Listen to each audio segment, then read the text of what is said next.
Hi friends, I am Abhishek. Welcome to my YouTube channel the ocean of Shiksha. तो अभी जो हमारा वीडियो डिस्कशन चल रहा है वो एनसीईआरटी का क्लास 12 का हम फिफ्थ चैप्टर डिस्कस कर रहे हैं, जो कि हमारा कंटेम्प्रोरी साउथ एशिया। इस वीडियो के रिगार्डिंग आज हमारा तीसरा लेक्चर है। इससे पहले दो लेक्चर और हमने डिस्कस कर लिया है। इस चैप्टर में हम क्या क्या डिस्कस करेंगे वो मैं आपको बता देता हूँ कि इस चैप्टर में जो हमारा चैप्टर 5 है कंटेम्प्रोरी साउथ एशिया यानी कि समकालीन दक्षिण एशिया में, हमने फर्स्ट लेक्चर में सबसे पहले कंटेम्प्रोरी के बारे में डिस्कस किया था, फिर साउथ एशिया के बारे में डिस्कस किया था, फिर पाकिस्तान के अंदर डेमोक्रेसी क्यों नहीं स्थापित हो पा रही है उसके बारे में डिस्कस किया था। सेकेंड लेक्चर में हमने बांग्लादेश के बारे में डिस्कस किया था, उसके क्या मेजर प्रॉब्लम्स हैं, इंडिपेंडेंस ऑफ ईस्ट इंडिया और after independence sorry east Pakistan.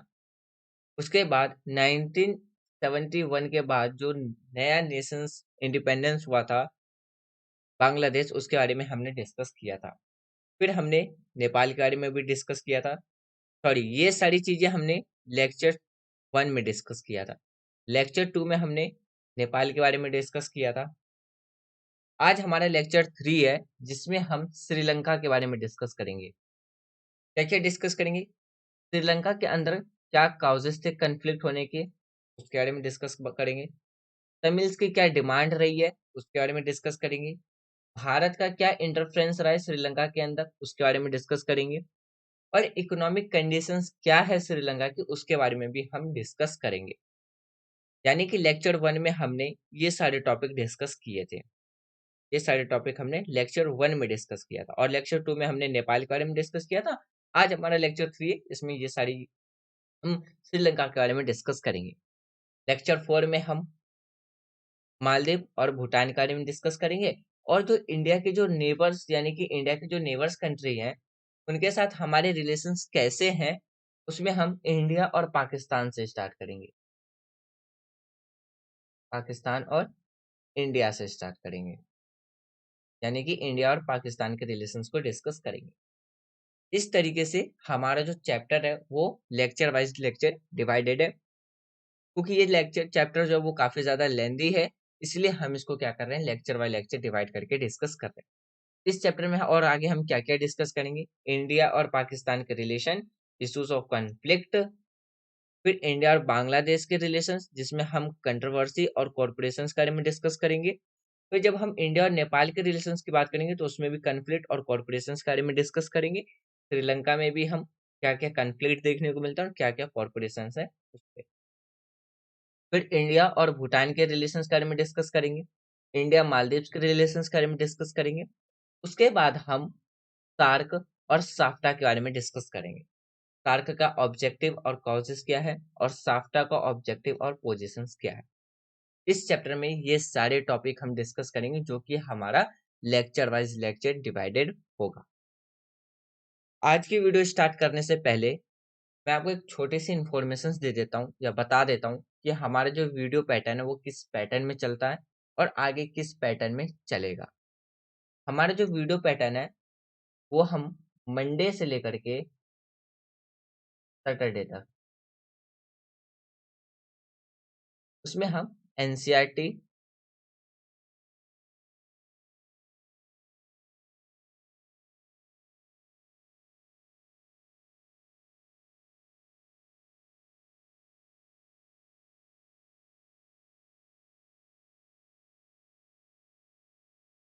NCERT plus एक स्टैंडर्ड बुक क्या कर रहे हैं, डिस्कस कर।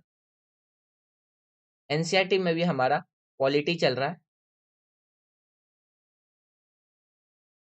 देखिए पॉलिटिकल साइंस अभी हम डिस्कस कर, और स्टैंडर्ड में भी अभी हमारा पॉलिटिकल साइंस ही चल रहा है।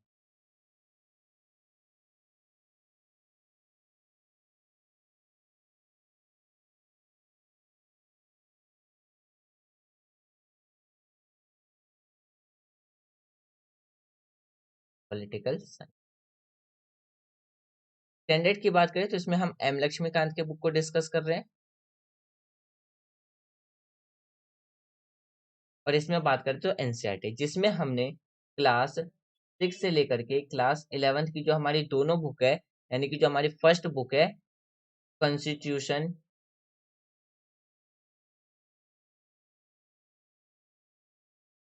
Why and how.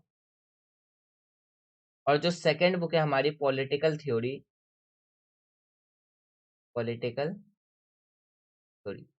ये हमने कंप्लीट कर लिया और इसके वीडियो ऑलरेडी अपलोडेड है, आप प्लेलिस्ट में जाकर के देख सकते हैं। अब हम स्टैंडर्ड बुक की बात करें तो इसमें हमने पार्ट 1 और पार्ट 2 कंप्लीट कर लिया है विथ आपको 2 टेस्ट सीरीज के साथ। इसमें हमने चैप्टर 1 से लेकर के चैप्टर 16 तक डिस्कस किया था और इन 16 के 16 चैप्टर का आपको एमसीक्यू क्वेश्चंस भी मिल जाएंगे जो कि प्रीलिम्स के बेस पे है।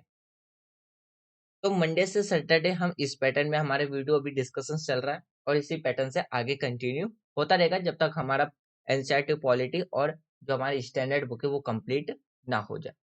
अब बात करते हैं संडे को।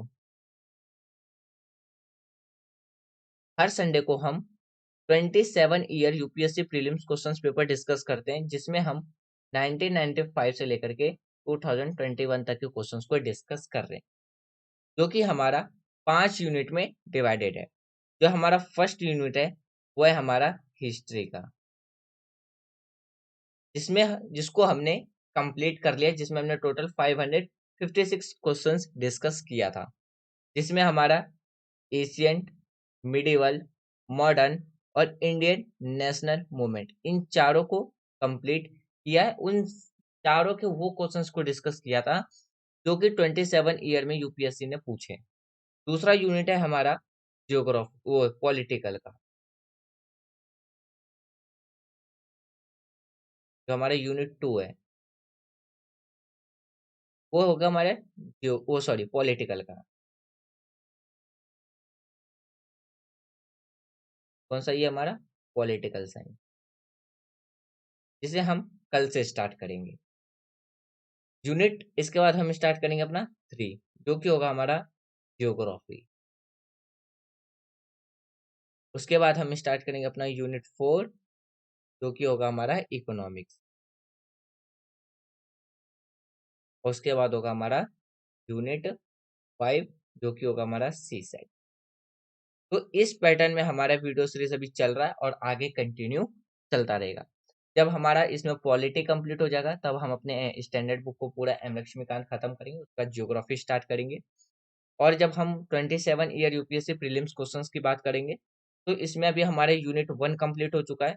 अब हमारा जो यूनिट 2 है उसको हम कल से स्टार्ट करेंगे, जिसमें हम 1995 से लेकर के 2021 तक के वो क्वेश्चंस डिस्कस करेंगे जो कि यूपीएससी से यानी कि यूपीएससी प्रीलिम्स में डायरेक्ट पॉलिटिकल साइंस से है।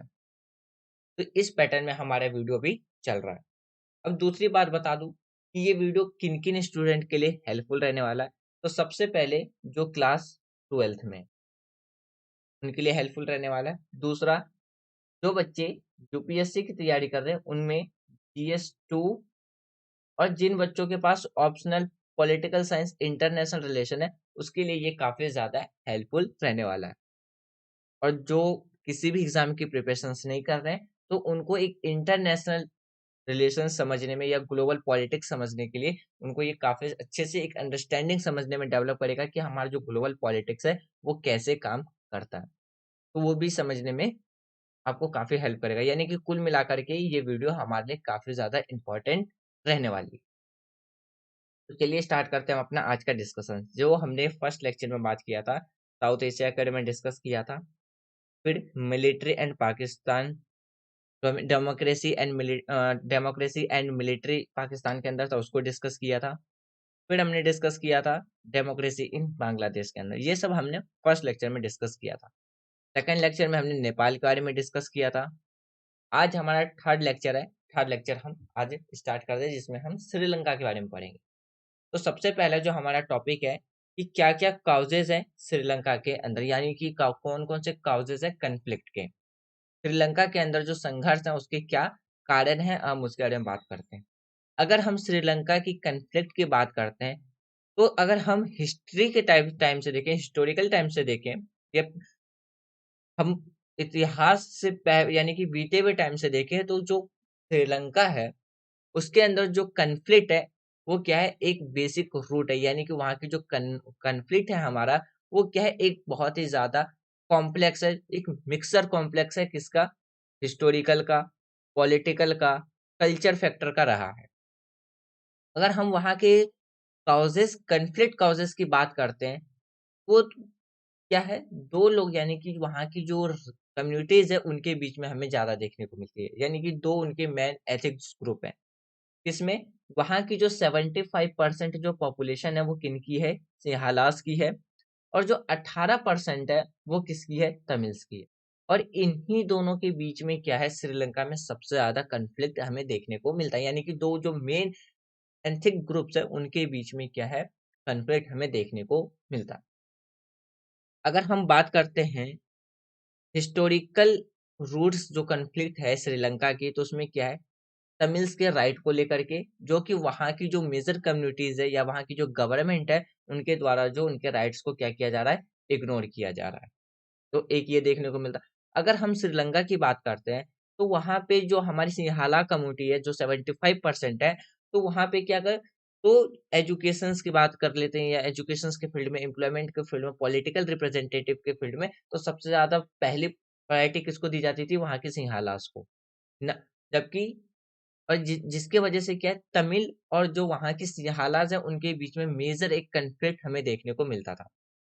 यानी कि आप ऑल ओवर ये समझिए कि जो श्रीलंका है और वहाँ पे जो तो कम्युनिटीज़ है, मेजर कम्युनिटीज़ है, सिंहालास और जो तमिल्स है, सिंहालास के कंपेयर में तमिल्स के राइट्स को क्या किया जा रहा है, हिस्टोरिकली टाइम से अगर हम उसको देखें, तो वो हमेशा से इग्नोर किया गया और हमेशा सप्रेस किया गया। तो वहाँ पे जो कॉन्फ्लिक्ट का जो एक मेन कारण है, वो क्या है, दोनों कम्युनिटीज़ के बीच में, तो हम हिस्टोरिकल टाइम से देखें तो मेन कारण जो कॉन्फ्लिक्ट करा है, वो किन दोनों के बीच में रहा है, सिंहालास और तमिल्स के बीच में रहा है। क्यों? क्योंकि वहाँ की जो मेजर कम्युनिटी है, वो हमेशा से ये का उनके द्वारा दावा किया गया था, जो तमिल्स हैं, कि उनके राइट्स को इग्नोर किया जा रहा है और सप्रेस किया जा रहा है। और हमेशा गवर्नमेंट के द्वारा जो डोमिनेटेड किया गया, वो किसको कहा किया गया? सिंहालास को। यानी कि हमेशा से श्रीलंका में सिंहालास डोमिनेट गवर्नमेंट रही है।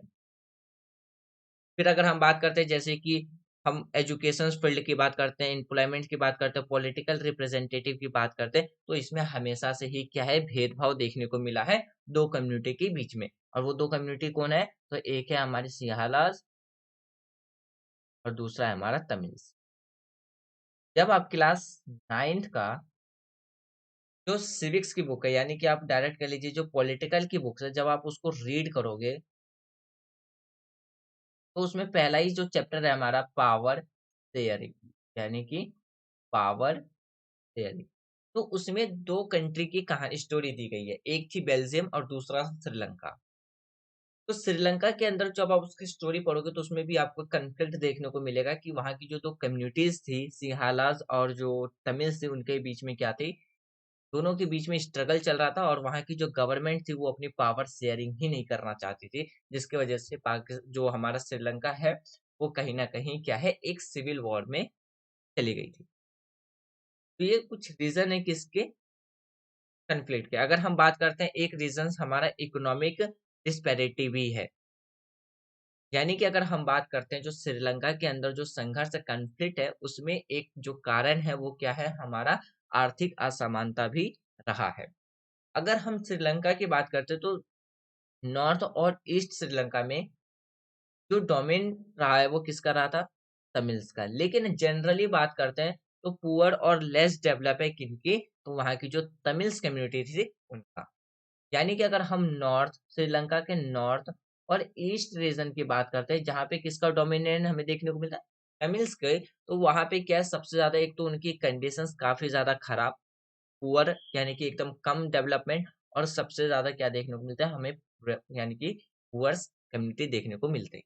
तो जिसकी वजह से हम ये कह सकते हैं कि अगर श्रीलंका के अंदर जो एक मेन और कारण था कॉन्फ्लिक्ट का, वो क्या रहा है, कि आर्थिक असमानता, यानी कि इकोनॉमिक डिस्पैरिटी। फिर बात करते हैं, अगर हम तीसरे रीजंस की बात करते हैं, चौथे रीजंस की बात करते हैं, तो चौथा रीजन ये निकल के आता है कि जो गवर्नमेंट, जो तमिल्स है, तमिल्स लोगों का कम ट्रस्ट होना गवर्नमेंट पे, यानी कि तमिल कम्युनिटी का कम ट्रस्ट होना किस पे, गवर्नमेंट पे, यानी कि lack of trust between Tamils community and government. तो एक चौथा फैक्टर ये भी रहा है जिसका कन्फ्लिक्ट का। फिर इसी के आगे बात करते हैं जैसे कि जो तमिल समुदाय और सरकार के बीच में भरोसे की कमी, जिसकी वजह से वहां पे हमें क्या देखने को मिलता है, एक कन्फ्लिक्ट देखने को मिलती है दो कम्युनिटीज की। गवर्नमेंट की अगर हम बात करते हैं तो यहाँ पे सबसे ज्यादा मेजर रोल किनका रहा है, सिंहालास का ही रहा है, क्योंकि गवर्नमेंट हमेशा से किसके फेवर में काम की है, सिंहालास के फेवर में। और हर बार गवर्नमेंट के द्वारा जो तमिल कम्युनिटी है उनके राइट्स को इग्नोर कर दिया गया था, उनके डिमांड्स को सप्रेस किया गया था। तो जिसके वजह से क्या है कि तमिल्स और जो गवर्नमेंट है उनके बीच में क्या देखने को मिला था, एक कम, बहुत ही कम विश्वास देखने को मिला था, जिसकी वजह से वहां पे क्या, अगर हम पॉलिटिकल बात करते हैं, पॉलिटिकल या इंस्टीट्यूशंस फैक्टर की वजह से जो वहां पे कंट्रोल्स किए जाते थे, तो तमिल कम्युनिटी और गवर्नमेंट के बीच में क्या है, एक असमान विश्वास का कारण हम देख सकते हैं, जिसकी वजह से वहां पे हमें दो कम्युनिटी के बीच में कंफ्लिक्ट देखने, जो कंफ्लिक्ट का कारण बनता है। फिर बात करते हैं श्रीलंका के अंदर जो कॉन्फ्लिक्ट है, वो जैसे कि बात करते हैं कि वायलेंस, जिसमें इंक्लूडिंग है टेररिज्म। फिर बात करते हैं कि बड़े पैमाने पर सैन्य पर हमला करना। तो फिर बात करते हैं जैसे कि वहां पे जो श्रीलंका के अंदर जो कॉन्फ्लिक्ट है उसका एक रीजन ये भी देख सकते हैं कि जो वायलेंस हो जा रहे थे गृह युद्ध के टाइम पे, मतलब सिविल वॉर वॉर के टाइम पे। फिर बात करते हैं जैसे गोरेला युद्ध हो गया, बड़े पैमाने पर सैन्यों पर जो आक्रमण हो रहे थे, या शायद जो भी लार्ज स्केल पर जो हिंसा हो रही थी, ये सब कारण है किसके, कन्फ्लिक्ट के। यानी कि कन्फ्लिक्ट का एक रीजन देख सकते हैं, जो रिजल्ट है हम देख सकते हैं श्रीलंका के अंदर। इसका रीजन फिर बात करते हैं 2009 में ये कन्फ्लिक्ट क्या हुआ, खत्म हुआ, जब श्रीलंका सरकार ने, यानी कि श्रीलंकन गवर्नमेंट ने तमिल्स को, यानी कि तमिल्स टाइगर्स को हरा दिया। उसके बाद जो एक उग्रवादी समूह था, जो एक स्वतंत्र तमिल राज्य के लिए बड़े पैमाने पे क्या कर रहा था, लड़ रहा था, तो हालांकि संघर्ष के अंत में जो भी कारक थे उन सभी को पूरी तरीके से क्या है, से संबोधित नहीं किया गया था। और संघर्ष के योगदान देने वाले जितने भी जो राजनीतिक और सामाजिक मुद्दे थे उनको भी संबोधित करने का प्रयास अभी भी जारी है। तो ये कुछ कारण थे जो कन्फ्लिक्ट का कारण बना था किसके अंदर, श्रीलंका के अंदर। अब जो हमारा अगला टॉपिक आता है वो आता है डिमांड्स ऑफ तमिल्स। अब जैसे देखिए, अभी हमने जब अभी डिस्कस किया था कॉन्फ्लिक्ट ऑफ श्रीलंका, यानी कि श्रीलंका के अंदर जो कॉन्फ्लिक्ट है उसके रीजंस क्या थे, तो जो भी रीजंस थे वो दो कम्युनिटी के बीच में चले। एक था आपका यानी कि सिंहालास, और दूसरा था तमिल्स। अब इन दोनों के बीच में कॉन्फ्लिक्ट का जो मेन कारण था वहां पे था तमिल्स की कुछ डिमांड्स। अब वो डिमांड्स क्या क्या थी वो बारे में हम डिस्कस करते हैं। क्यों तमिल्स की डिमांड्स इसीलिए थी क्योंकि वहां पे जो गवर्नमेंट थी श्रीलंका के अंदर, वो किसको प्रायोरिटी देती थी, वहां की जो मेजर कम्युनिटी थी जो 75% थी, सिंहालास, उसको।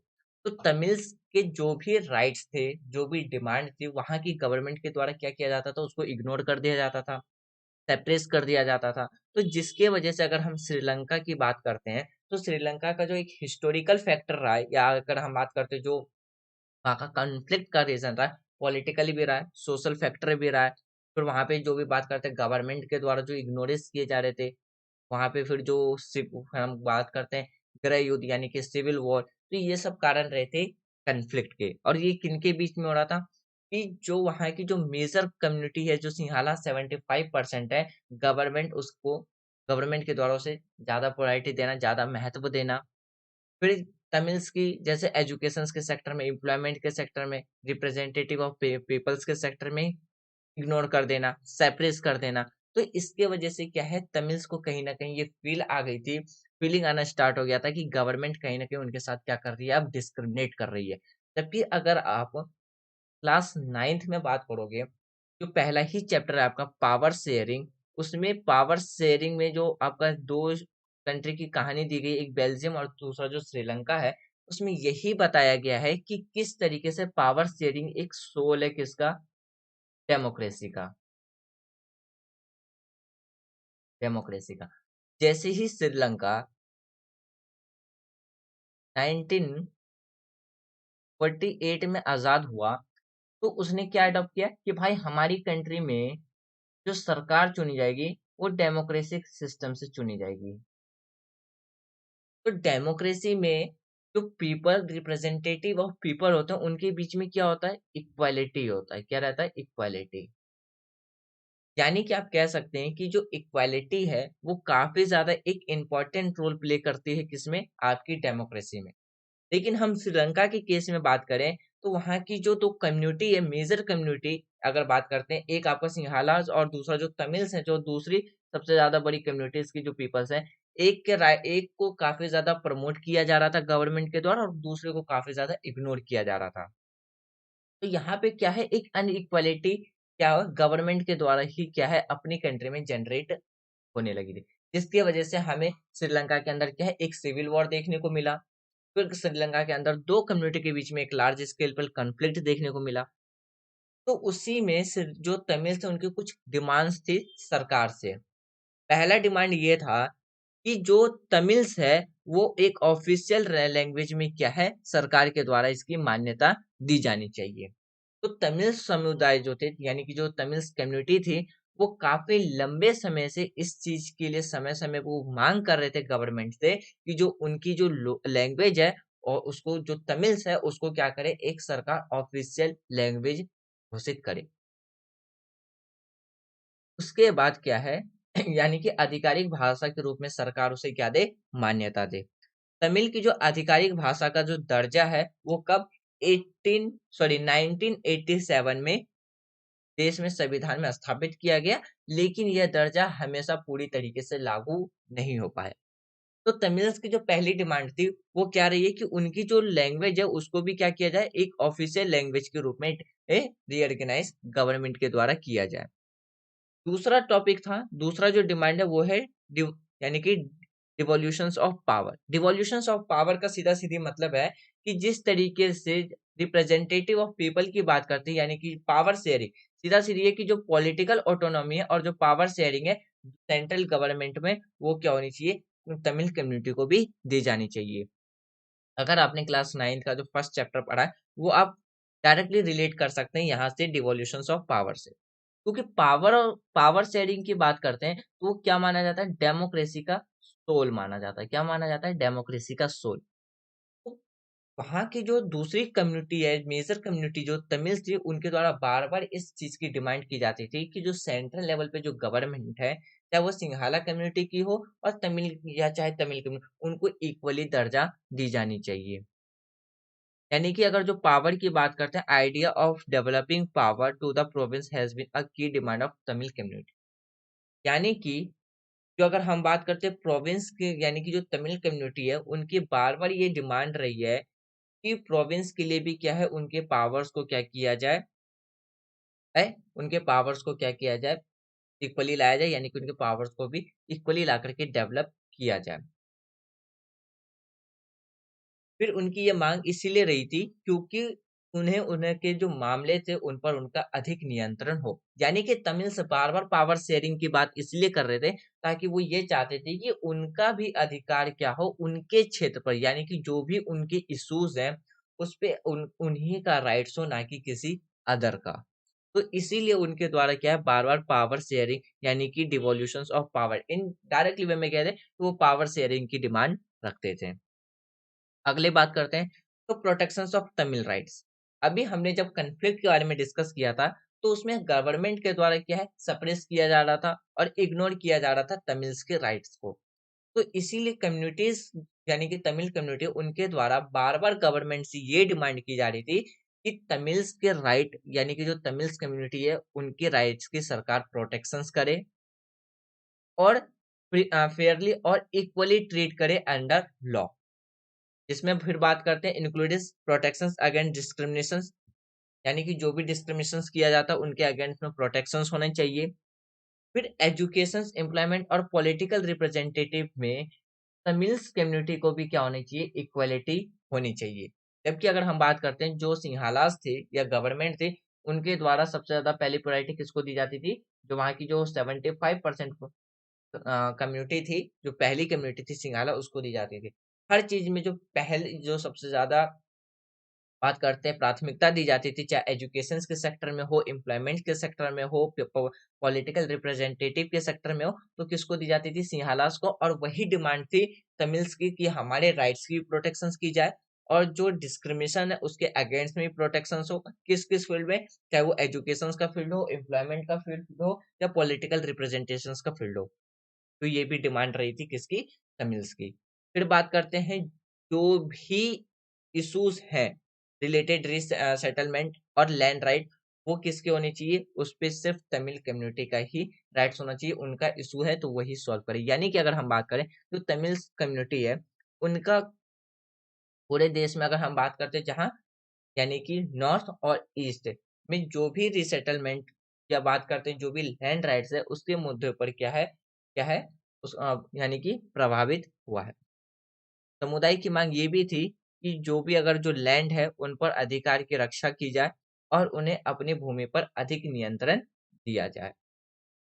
फिर बात करते हैं addressing war crimes and human right violations, यानी कि तमिल जो कम्युनिटी है उनकी मांग ये भी थी कि सरकार के जो गृह युद्ध के दौरान हुए जो भी वॉर हुए थे, जो भी वायलेंस हुआ था, जो भी ह्यूमन राइट का एवोल्यूशंस हुआ था, उसके संबंधित में क्या होना चाहिए? उन मुद्दों पर समाधान रिजोल्यूशंस निकाले।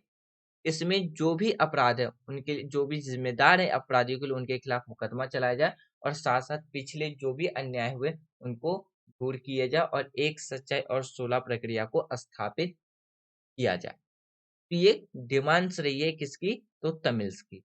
अब बात करते हैं किसके बारे में? इंडिया का क्या इंटरफेरेंस रहा है श्रीलंका के अंदर।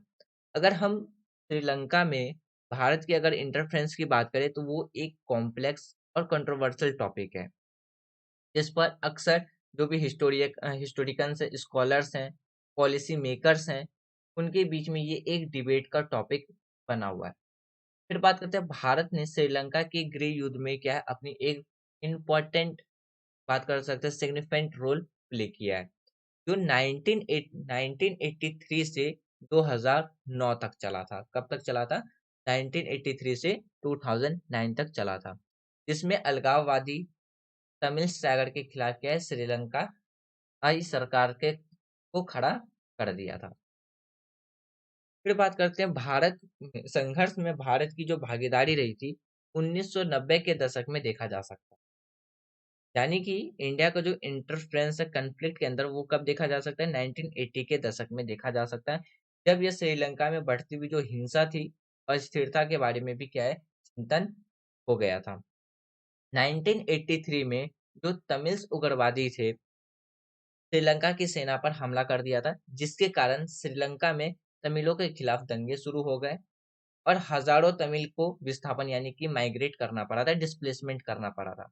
उस समय भारत की जो प्रधानमंत्री थी इंदिरा गांधी, उनके द्वारा तमिल के प्रति काफी ज्यादा यानी कि बात करते हैं किसके जो सहानुभूति रखी गई थी, सिंपैथी रखी गई थी और शांतिपूर्ण समाधान के लिए क्या है उनके द्वारा इंटरफ्रेंस करने की यानी कि फिर बात करते हैं किसके फिर माइग्रेट करने की कोशिश की गई थी कि किसी तरीके से इस सेटलमेंट को पीसफुली सेटलमेंट किया जा सके। फिर 1987 में इंडिया और श्रीलंका के द्वारा इंडो श्रीलंका साइन एग्रीमेंट पे साइन किया गया था, जिसमें श्रीलंका को प्रोवाइड कराना था resolutions of power provincial council and reorganise यानी कि reorganise Tamil as a official language, जिसमें पावर का डिसोल्यूशंस करना था और जितने भी जो प्रोविजनल काउंसिल्स थे और तमिल्स की जो लैंग्वेज थी उसको क्या करना था? एक ऑफिशियल लैंग्वेज डिक्लेयर करना था। इंडिया इस चीज के लिए एग्री था और उसके इंडिया के द्वारा क्या है इस पीस कीपिंग फोर्स श्रीलंका में भेजा गया था ताकि शांति को स्थापित किया जा सके।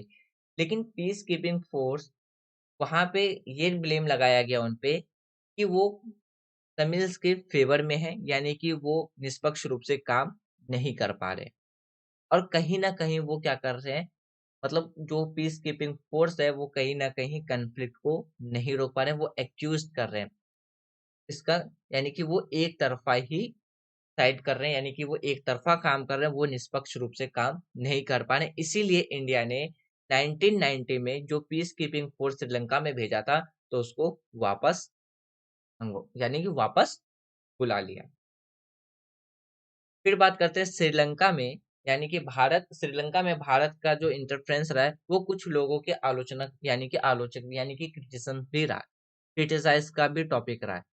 जिसमें अगर बात करते हैं, ये कहा जाता है कि तमिल्स लोगों के कल्याण के लिए चिंता के बजाय क्या अपने स्वयं के रणनीति हितों से प्रेरित था। तो इस तरीके से क्या है, जो इंडिया के द्वारा जो इंटरफेरेंस किया गया था श्रीलंका के अंदर, तो वो कुछ स्कॉलर्स फिलोसफर्स का क्या रहा है, एक क्रिटिसाइज भी टॉपिक रहा है। लेकिन रिसेंटली टाइम की बात करते हैं तो भारत ने श्रीलंका के साथ अपने रिलेशंस को सुधारने की मांग रखी थी और देश के महत्वपूर्ण आर्थिक सहायता प्रदान करने की भी कोशिश की। अगर हम रिसेंटली बात करें आज के टाइम, अगर हम 2023 की बात करें, तो आज के टाइम बात जो श्रीलंका है वो इकोनॉमिक क्राइसिस की प्रॉब्लम फेस कर रहा है। तो हमारी कंट्री के द्वारा काफी ज्यादा सपोर्ट प्रोवाइड कराए ताकि वहाँ की इकोनॉमिक्स को किसी भी तरीके से स्टेबल किया जा सके। सिर्फ इसलिए क्योंकि पास जो श्रीलंका है वो हमारा क्या है, एक नेबर कंट्री है। तो हम अपने रिलेशंस को सुधारने के लिए टाइम टू टाइम कोशिश करें, जिसमें जो भी मेजर प्रॉब्लम्स हैं, जो भी कन्फ्लिक्ट्स हुए हैं पास्ट टाइम पे, उसको रिजोल्यूशंस कर सके और देश के इतिहास और जो राजनीतिक पर भी इसका क्या है प्रभाव चल रही बहसों यानी कि जो डिबेट है उसका एक विषय बना हुआ है। तो ये था हमारा टॉपिक जिसमें हमने डिस्कस किया इंडिया का क्या इंटरफेरेंस रहा है श्रीलंका में। अब बात करते हैं श्रीलंका की इकोनॉमिक के बारे में। अगर हम श्रीलंका की इकोनॉमिक की बात करते हैं तो श्रीलंका ने अपने जैसे ही श्रीलंका आजाद हुआ था 1948 में, तो श्रीलंका ने क्या है, एक मिक्स इकोनॉमिक सिस्टम को एडॉप्ट किया जिसमें फ्री मार्केट प्रिंसिपल के सिद्धांत पे चला और गवर्नमेंट इंटरवेंशंस को के सिद्धांत पे वो चलता रहा और उसमें फ्री ट्रेड यानी कि फ्री मार्केट प्रिंसिपल के सिद्धांत और सरकारी हस्तक्षेप का संयोजन शामिल है। फिर अगर हम श्रीलंका की अर्थव्यवस्था की बात करते हैं, हाल के वर्षों में तेजी से बढ़ती रही, लेकिन मतलब कि स्टार्टिंग में तो बढ़ती रही, लेकिन कुछ चुनौतियों और बाधाओं का भी उसके द्वारा सामना करना पड़ा। अगर हम श्रीलंका की जीडीपी की बात करते हैं तो 2020 में श्रीलंका की जीडीपी 84.4 बिलियन थी और उनकी पर कैपिटा इनकम की बात करें तो कितनी थी, 4.850 थी। वहाँ के सर्विस सेक्टर की बात करते हैं तो एक बहुत ही बड़ा कंट्रीब्यूशन दिया जाता था इसकी श्रीलंका की जीडीपी में, जिसमें कि कौन कौन से एग्रीकल्चर थे, इंडस्ट्रीज थे और एग्रीकल्चर भी फील्ड इसमें शामिल था। फिर अगर श्रीलंका की अगर हम एजुकेशन की बात करते हैं तो वेल एजुकेटेड वर्कफोर्स और स्ट्रॉन्ग इंटरप्रेन्योरियल सेंटर भी देखने कल्चर भी देखने को मिलता है, यानी कि एक मजबूत उद्यमशीलता और संस्कृति देखने को मिलता है। लेकिन यह संरचना काफी चुनौतियों का सामना करती रही, जैसे कि अपर्याप्त बुनियादी ढांचा, सक्षम संस्थाएं और राजनीतिक अस्थिरता। यानी कि अगर हम मेजर जो प्रॉब्लम की बात करते हैं, and equitant infrastructure, inefficient institutions and political instability, जिसकी वजह से अगर हम आज 2023 की बात करें तो श्रीलंका क्या है, एक इकोनॉमिक क्राइसिस से की प्रॉब्लम को फेस कर रहा है। फिर वहीं पे अगर हम आगे बात करते हैं श्रीलंका की, अगर हम बात करते हैं जो रिलेटिवली ओपन ट्रेड पॉलिसी रही है, उसमें जो भी इकोनॉमिक डेवलपमेंट है उसको स्पीड देने में काफी ज्यादा, यानी कि निर्यात को बढ़ावा देने की मांग की गई है। देश के प्रमुख निर्यात अगर जो हम मेजर एक्सपोर्ट्स की बात करते हैं उसमें क्या क्या इंक्लूड है, चाय यानी कि टी, क्लॉथ यानी कि गारमेंट्स, रबर एंड जेम्स रत्न, ये सारी चीजें क्या है शामिल है। हालांकि अगर बात करते हैं, हालांकि उच्च उत्पादन लागत, फिर बात करते हैं अपर्याप्त बुनियादी ढांचे और विविधीकरण यानी कि हार्म्ड, फिर high production cost of inequitable infrastructure and lack of diversifications. फिर बात करते हैं विविधीकरण की कमी से देश में जो भी निर्यात थी वो क्या हो गई, प्रतिस्पर्धा बाधित हुई है। फिर देश के जैसे कि बात करते हैं कंट्री की जो अफेक्टेड थे, high level of public debate and fiscal debits, यानी कि देश के जो हम बात करते हैं उच्च स्तर।